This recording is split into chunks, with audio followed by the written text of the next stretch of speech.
Doctor পূর্ণিমা দাস। আমি আগে কোন্নগরে থাকতাম।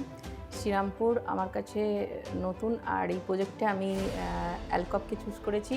তো প্রথমে আমি যতটা না ভেবেছিলাম, কিন্তু এখানে আসার পর আমার অভিজ্ঞতা একটাই শেয়ার করব, আপনাদের খুব সংক্ষেপেই বলবো। ভীষণ ভালো অভিজ্ঞতা, আর যতটা না আমার নিজে আশা করেছিলাম তার থেকে অনেকটা বেটার, অনেক অনেক বেটার।